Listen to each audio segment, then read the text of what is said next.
Почитувани граѓани, колеги, со измените на законот за буџети или со овие измени што владата ги достави во собранието, се повторува праксата да секогаш кога има кризна состојба или некоја друга тензична состојба во државата, владата предлага, а владеачкото мнозинство прифаќа измени на закон кои во суштина значат директен упад на правата и ингеренциите што на собранието по устав му припаѓаат.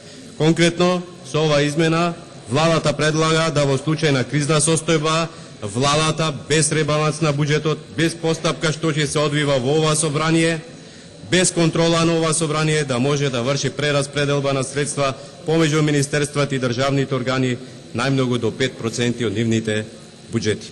На почетокот, веднаш, за да нема забуни и за граѓаните да нема никакви дилеми, сакам јасно и недвосмислено да кажам дека оваа измена не се однесува, односно нема никаква врска со поплавите во Скопје и во Тетово, односно нивно брзо обештетување и санирање на сите последици од поплавите. Напротив, оваа ситуација представува само параван, оваа ситуација представува само покритие за оваа измена на законот. Измената на законот представува тотална спротивност од она што ние како опозиција го зборуваме во оваа собрание и го нудиме со цел зголемување на транспарентноста и отчетноста во трошењето на народните пари. Сите знаеме, во последниот период бележиме драстичен пат на тоа поле и според показателот или според индексот на транспарентност, ние сме на рамниште со афрички земји. За жал, со ова измена таа состојба нема да се подобри, напротив, дополнително ќе се влоши. Најважната работа, кога носиме одлука дали ќе поддржиме некое законско решение или не, треба да знаеме дали тоа е во согласно со Уставот на Република Македонија. Ако се прочита текстот, станува јасно дека оваа измена е неуставна. Оваа измена го прави законот за буџет спротивен на Уставот. Еве зошто. Во членот 68 од Уставот, каде што се пропишани надлежностите на собранието, јасно стои дека собранието го носи буџетот. Буџетот е посебно наведен како посебен вид на закон, настрана од другите закони и посебно, изрично во членот 68 став 1 алинеја 4 е ставен во надлежност на собранието. Со измените се прави обид да се одземе надлежноста на собранието и тоа е противуставно. Второ, во член 125 од Уставот, нема да навлегувам дека во голем дел од репликите се измешаа категориите кризна, вонредна, воена состојба и слично, но во член 125 од Уставот се регулира вонредната состојба и таму јасно стои дека вонредна состојба настанува кога ќе се случаат големи природни непогоди или епидемии. За прогласување вонредна состојба одлучува собранието со двотретинско мнозинство и тогаш, само тогаш, додека трае вонредната состојба, на владата и се делегираат дел од надлежностите на собранието, односно владата може да носи уредби со законска сила. Кризната состојба се дефинира во Законот за управување со кризи. Кризната состојба се дефинира како состојба предизвикана од ризици и опасности кои може да ги загрозат добрата, здравието и животот на луѓето, животните и безбедноста на Републиката, за чија превенција и исправување потребни се поголем обем на ресурси.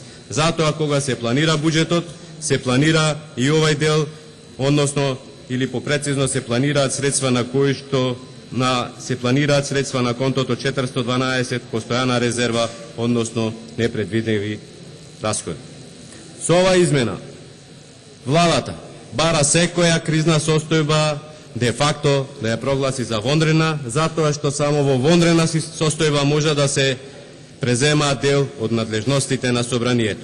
Трета работа е што измените на законот се нецелосни, што во суштина го прави нејасен. Без разлика што во репликите имаше определени толкувања, но во законот не пишува јасно дали тие 5% се однесува за една кризна состојба или за две, например, колку што се прогласени во 2016 во Република Македонија, или дали тоа значи дека ова законско решение може да се примени неколку пати со максимум 5% или сите тие примени не смее да ја надминат износ кој представува 5% од буџетот на Република Македонија. Тоа не стои во законот. 5% се отприлика 150 милиони евра. Тоа се огромни средства за собранието толку лесно да ја пропушти или да ја препушти својата надлежност и да го предаде својот контролен механизам. Ова законско решение не е во интерес на никого. Срамота е, греота е да се користи ваква ситуација за да се замачка реалност. Ако сме искрени, ако навистина сакаме да помогнеме, ако навистина сакаме брзо да реагираме, а мислам дека тоа сите во ова собрание го сакаме или секој здраворазумен човек тоа го посакува, тогаш постојат начини тоа да се направи, а при тоа да се задржат уставните надлежности на собранието. Едно од нив го предложи колегата Николов е во случај на кризна состојба, постапката за носење на буџетот или ребалансот со кој се обезбедуваат средства за справување од последици од таа состојба биде со скратени рок. Во постапка за ребаланс, ние како пратеници, ако имаме идеи, предлози, сугестии, ако цениме дека поинаку е подобро или ако цениме дека поинаку е поквалитетно од она што го предлага владата, тогаш може амандмански да реагираме, ама тоа да биде со пократки рокови за побрзо да се излезе во пресред на барањата на граѓаните или побрзо да се санираат штетите.